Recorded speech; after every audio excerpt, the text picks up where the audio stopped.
Some of you have been homeless. Some of you have risked the rejection of your families to pursue your education. Many of you have lain awake at night wondering how on earth you were going to support your parents and your kids and still pay tuition. And many of you know what it's like to live not just month to month or day to day, but meal to meal.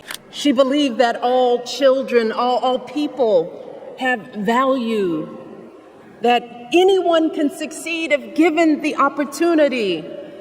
She and my father didn't aspire to be wealthy. In fact, they were suspicious of folks who took more than they needed.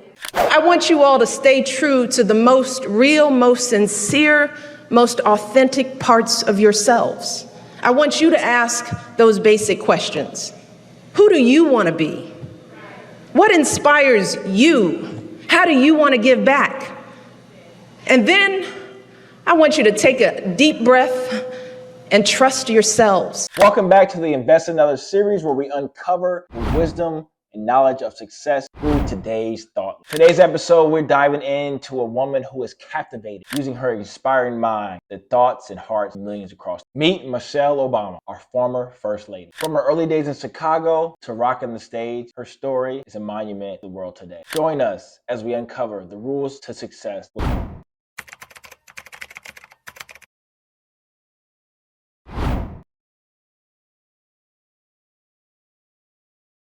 Some of you have been homeless. Some of you have risked the rejection of your families to pursue your education. Many of you have lain awake at night wondering how on earth you were going to support your parents and your kids and still pay tuition. And many of you know what it's like to live not just month to month or day to day, but meal to meal.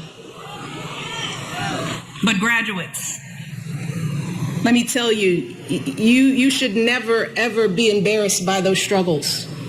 You should never view your challenges as a disadvantage.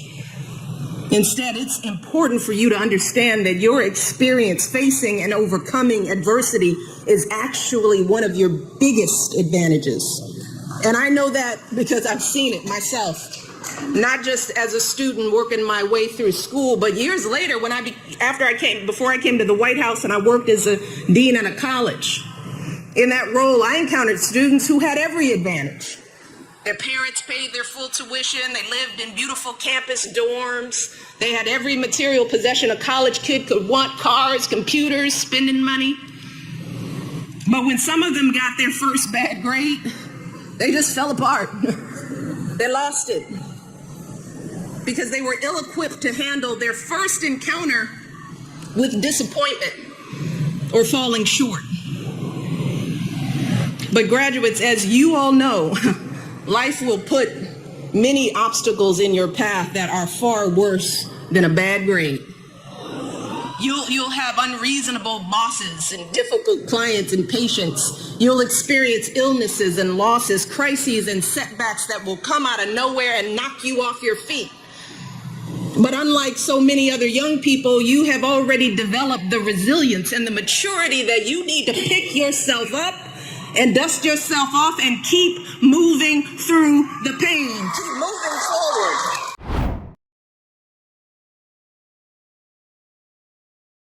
Let me tell you, I'm thrilled to be back here at the Columbia Heights Education Campus. How many of you guys were here when the president and I were here the last time? Yeah, you show applause are good. That'll help me out. That's good. So you guys have made some good progress. And now we're back because we are so proud of what you all have been doing here, and we thought that this was the best place to begin this conversation. So let me start by thanking Membera for that very kind introduction.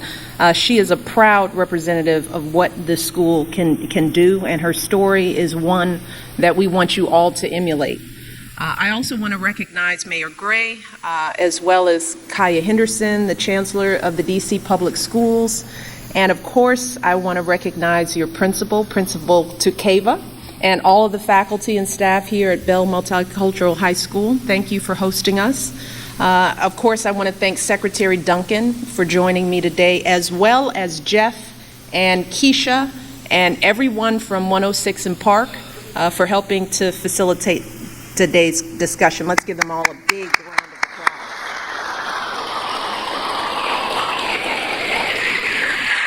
But most of all, I want to recognize all of the young people who are here with us, the sophomores here at Czech. And I wanted to come here today because you guys and students like you across America are at the heart of one of my husband's most important goals as president. See, when Barack came in office, one of the very first things he did was to set what he calls a North Star goal for the entire country. That by the year 2020, the year that all of you will be graduating from college, that this country will have the highest proportion of college graduates in the world.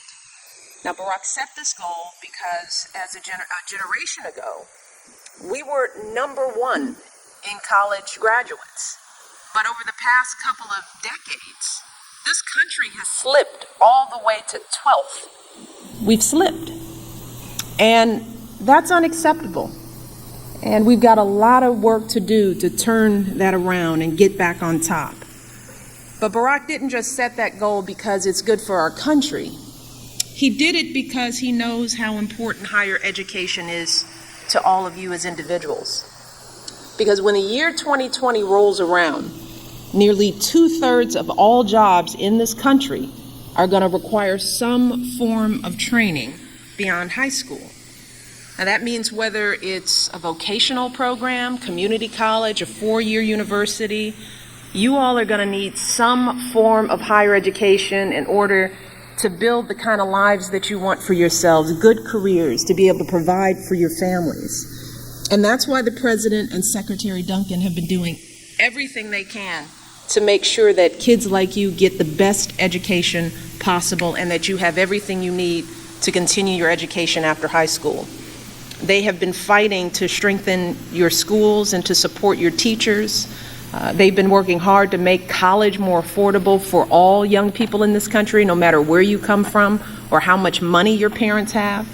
They've been working with parents, teachers, administrators, community leaders all across this country just to help you succeed.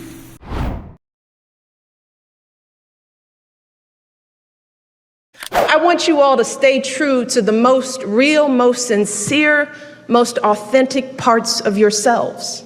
I want you to ask those basic questions. Who do you want to be? What inspires you? How do you want to give back? And then I want you to take a deep breath and trust yourselves to chart your own course and make your mark on the world. Maybe it feels like you're supposed to go to law school, but what you really want to do is teach little kids.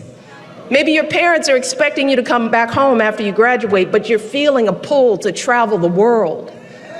I want you to listen to those thoughts. I want you to act with both your mind, but also your heart. And no matter what path you choose, I want you to make sure it's you choosing it and not someone else.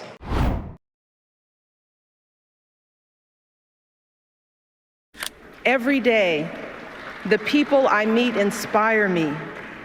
Every day they make me proud. Every day they remind me how blessed we are to live in the greatest nation on earth.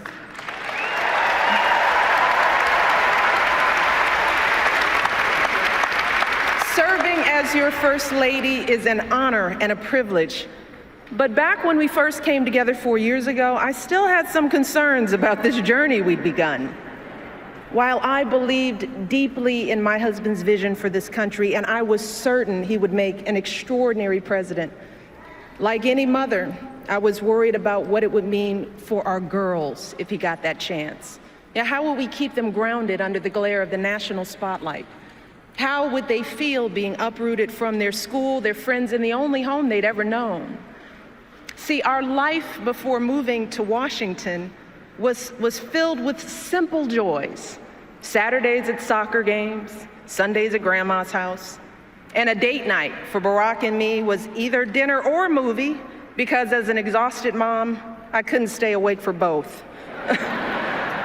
And the truth is, I loved the life we had built for our girls, and I deeply loved the man I had built that life with, and I didn't want that to change if he became president. I loved Barack just the way he was. You see, even back then, when Barack was a senator and a presidential candidate, to me, he was still the guy who picked me up for our dates in a car that was so rusted out. I could actually see the pavement going by in a hole in the passenger side door. He was the guy whose proudest possession was a coffee table he'd found in a dumpster, and whose only pair of decent shoes was a half size too small. But see, when Barack started telling me about his family, see, now that's when I knew I had found a kindred spirit, someone whose values and upbringing were so much like mine. You see, Barack and I were both raised by families who didn't have much in the way of money or material possessions, but who had given us something far more valuable: their unconditional love, their unflinching sacrifice, and the chance to go places they had never imagined for themselves. My father was a pump operator at the city water plant, and he was diagnosed with multiple sclerosis when my brother and I were young. And even as a kid, I knew there were plenty of days when he was in pain. And I knew there were plenty of mornings when it was a struggle for him to simply get out of bed. But every morning, I watched my father wake up with a smile, grab his walker, prop himself up against the bathroom sink, and slowly shave and button his uniform. And when he returned home after a long day's work, my brother and I would stand at the top of the stairs of our little apartment, patiently waiting to greet him, watching as he reached down to lift one leg and then the other to slowly climb his way into our arms.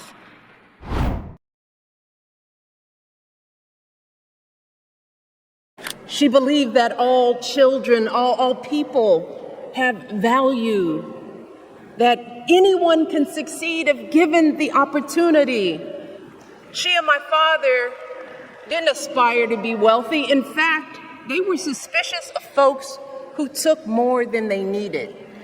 They understood that it wasn't enough for their kids to thrive if everyone else around us was drowning.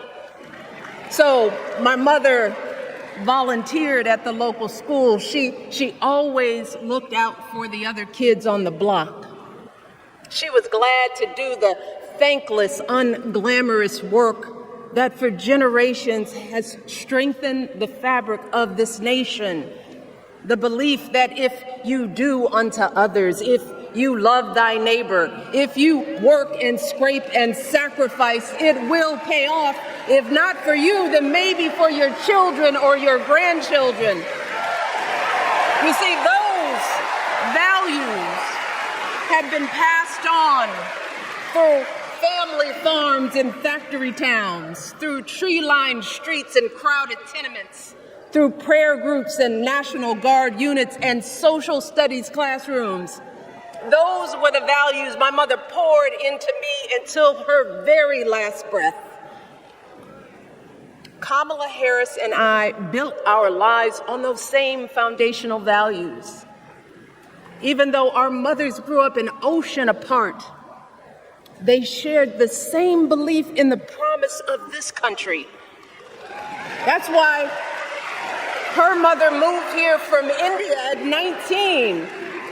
It's why she taught Kamala about justice, about the obligation to lift others up, about our responsibility to give more than we take. She'd often tell her daughter, "Don't sit around and complain about things, do something." So, with that voice in her head, Kamala went out and she worked hard in school, graduating from an HBCU, earning her law degree at a state school. And then she went on to work for the people, fighting to hold lawbreakers accountable, strengthening the rule of law, fighting to get folks better wages, cheaper prescription drugs, a good education, decent health care, child care, elder care. From a middle-class household, Kamala worked her way up to become Vice President of the United States of America. My girl, Kamala Harris, is more than ready for this moment. She is one of the most qualified people ever to seek the office of the presidency. And she is one of the most dignified. A tribute to her mother, to my mother, and to your mother too. The embodiment of the stories we tell ourselves about this country. Her story is your story. It's my story. It's the story of the vast majority of Americans trying to build a better life. Look, Kamala knows, like we do, that regardless of where you come from, what you look like, who you love, how you worship, or what's in your bank account, we all deserve the opportunity to build a decent life. All of our contributions deserve to be accepted and valued. Because no one has a monopoly on what it means to be an American. No one.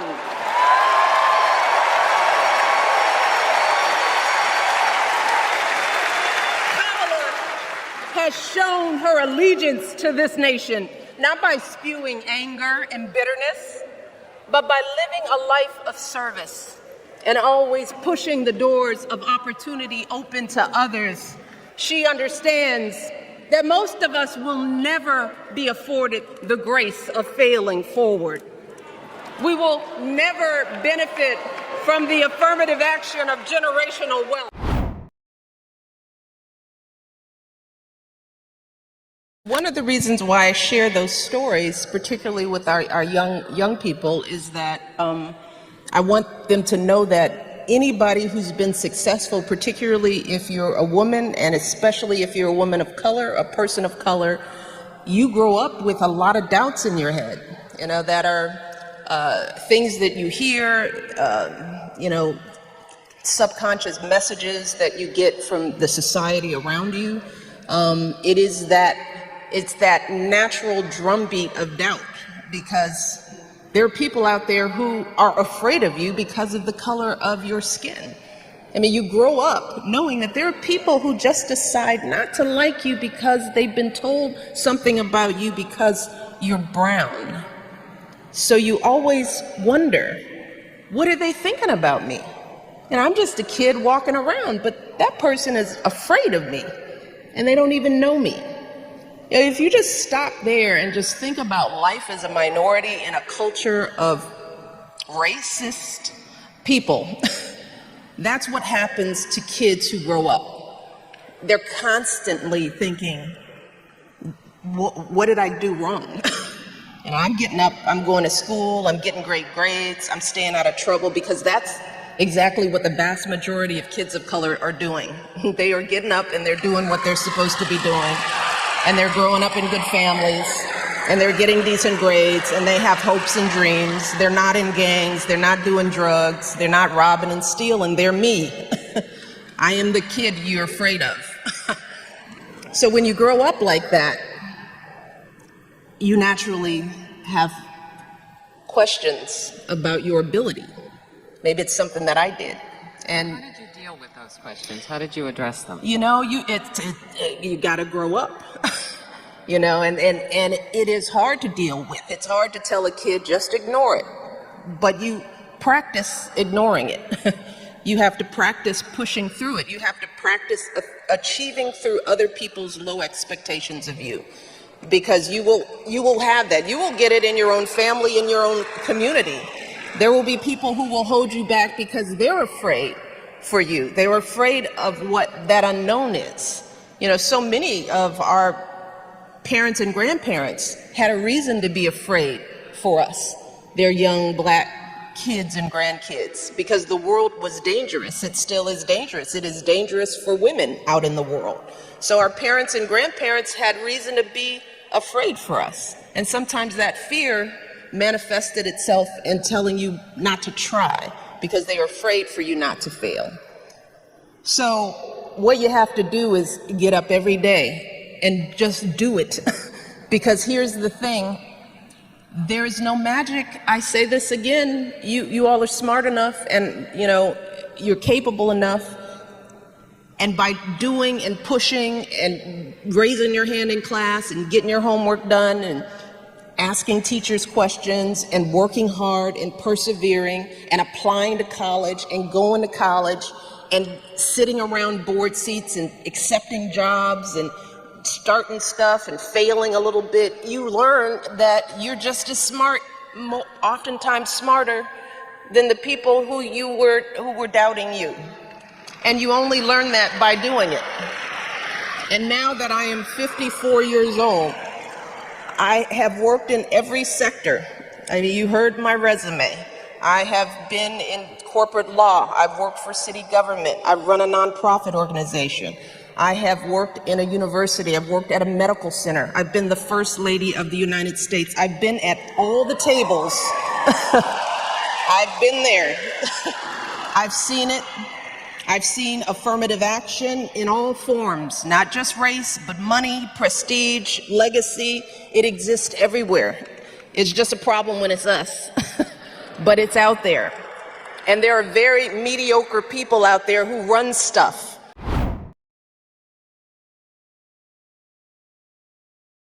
Career and Technical Education, CTE. And I don't know how many people know about CTE, but more people should. Because in today's world, a high school diploma just isn't enough. I can't say that enough. A high school diploma is not enough to be able to compete in today's globalizing economy. If you want to learn cutting-edge skills, if you want to prepare yourself for college and a good career, if you want to go into the culinary arts like Jacob, or start your own business, or work in a hospital, or go into 3D printing, whatever it is, it's important for students to realize that a four-year university is not your only option. It is not your only option. We talk about four-year universities all the time, but when we talk about Reach Higher, we talk about completing high school and going beyond in whatever way, shape, or form, and it's not always a four-year university. In fact, for many young people and their families, CTE can be the best option because you can get all the professional skills you need for a good job in a high-demand field, and you can do it at a fraction of the time, and more importantly, a fraction of the cost as compared to a four-year university. More importantly, these are high-quality programs that push students academically and challenge students to sharpen their critical thinking, their problem solving, their communication skills, as we can see with Jacob, who had all that going on all at once. And increasingly, and this is very important, there's often a job at the end of it, a paycheck waiting for you right there when you graduate. And not a lot of college graduates can often say that. So career and tech programs make a whole lot of sense. And that's why across the country, schools and businesses are working together to develop curricula, which is exciting, so that students can get tailor-made courses for the positions that companies actually need to fill. This is why high schools are partnering up with community colleges so that young people can earn college credit and sometimes even leave high school with professional credentials in hand. And I speak at high school graduations all around the country, and I'm always impressed when students come up and say that they're already ready to launch into their field. It's quite impressive.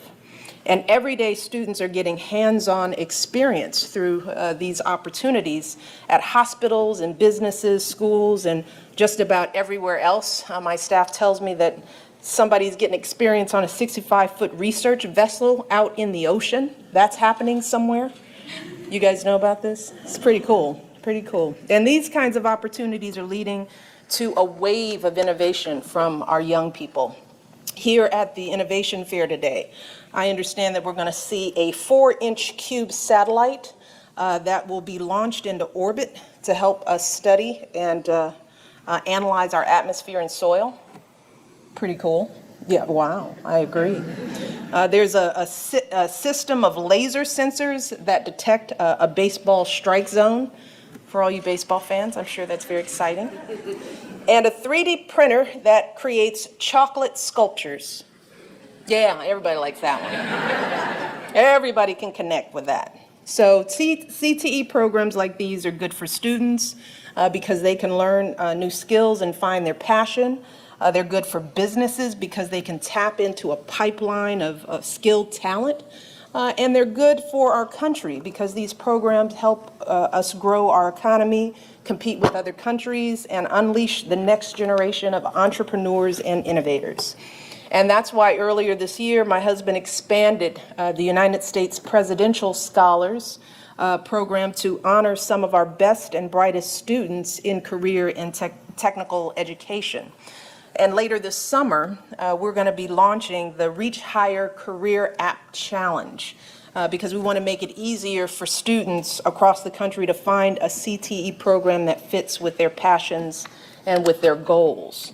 So I know we've got some folks here today from our biggest tech companies, and I want to challenge all of you and people across the country, educators, career counselors, our business leaders, everyone out there. I want you to put your heads together and think about ways to design new apps that will help students connect with the programs and the jobs they need to realize their dreams. I want you to help our students see which jobs are in high demand in their communities. I want you to help them see which programs give them the skills that they need.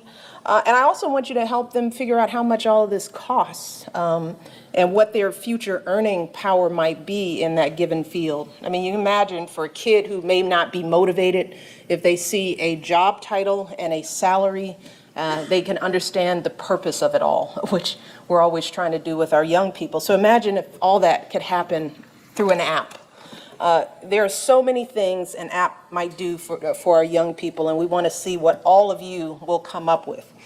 This challenge officially launches in a couple of weeks, but right now you can go to edprizes.com to sign up for updates and to get more information. So I hope you all take up the challenge and see what we can come up with. But to all of the young people here, I want you all to know that we are doing everything that we can to help you fill your potential, whether that's making it easier for you to find career pathways just by using your smartphone, whether it's everything my husband is doing to bring down the cost of higher education and ultimately make two-year community colleges free for responsible students. That's a hope that we... But we're also, in addition to all that we're doing, we're depending on you as the students to do your part as well.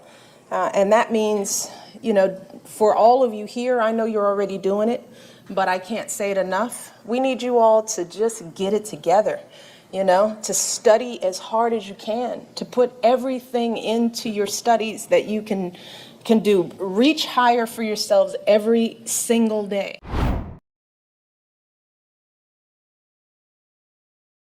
You don't get anywhere in life without people holding you up. And I was absolutely no exception. I was fortunate, probably grow up like a lot of folks on the South Side, where families and extended families lived very near. Growing up, we lived in an apartment over my great aunt, who was my piano teacher, and her husband was a Pullman porter, retired, so we had our elderly great aunt and uncle right below us. My maternal grandmother lived literally around the corner.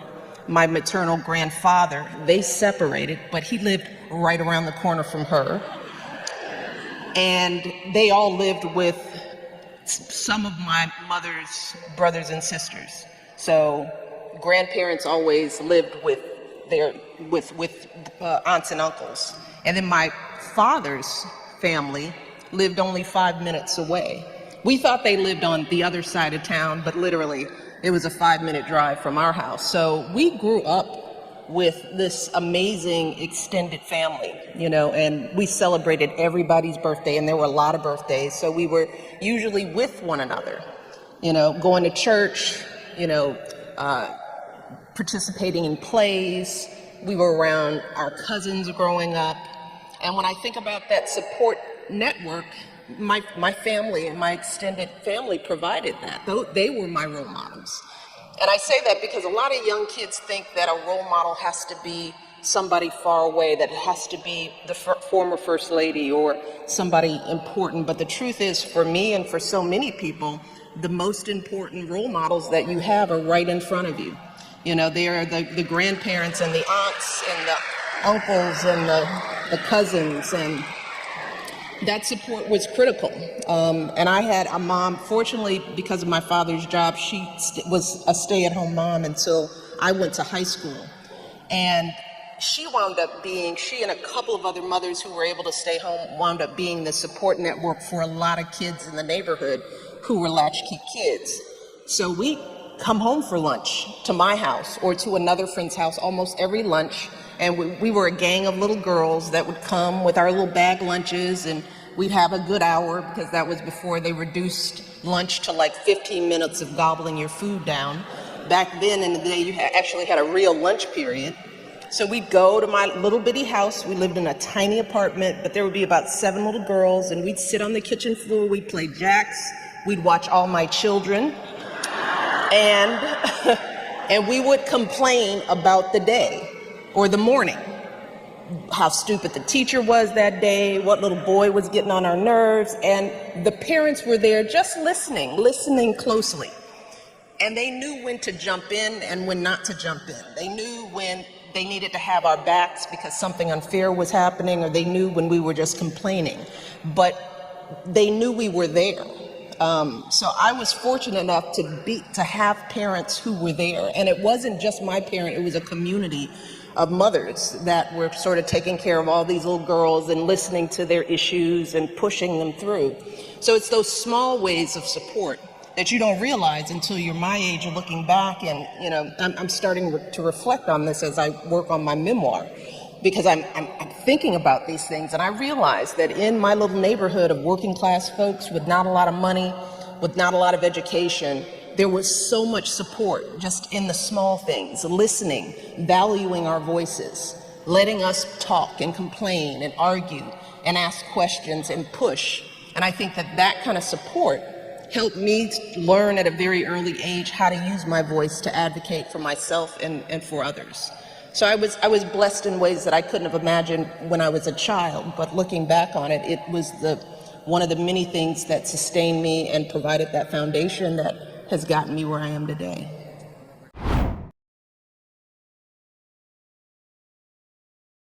Next, I've always felt a deep sense of obligation to make the biggest impact possible with this incredible platform. So I took on issues that were personal to me. Issues like helping families raise healthier kids, honoring the incredible military families that I've met out on the campaign trail, inspiring our young people to value their education and finish college. Now, some folks criticize my choices for not being bold enough, but these were my choices, my issues, and I decided to tackle them in a way that felt most authentic to me, in a way that was both substantive and strategic, but also fun and hopefully inspiring. So I immersed myself in the policy details. I worked with Congress on legislation. I gave speeches to CEOs, military generals, Hollywood executives. But I also worked to ensure that my efforts would resonate with kids and families. And that meant doing things in a creative and unconventional way. So yeah, I planted a garden and hula hooped on the White House lawn with kids. I did some mom dancing on TV. I celebrated military kids with Kermit the Frog. I asked folks across the country to wear their alma mater's t-shirts for college signing day. And at the end of the day, by staying true to the me I've always known, I found that this journey has been incredibly freeing. Because no matter what happened, I had the peace of mind of knowing that all of the chatter, the name calling, the doubting, all of it was just noise. It did not define me. It didn't change who I was. And most importantly, it couldn't hold me back. I have learned that as long as I hold fast to my beliefs and values and follow my own moral compass, then the only expectations I need to live up to are my own. So graduates,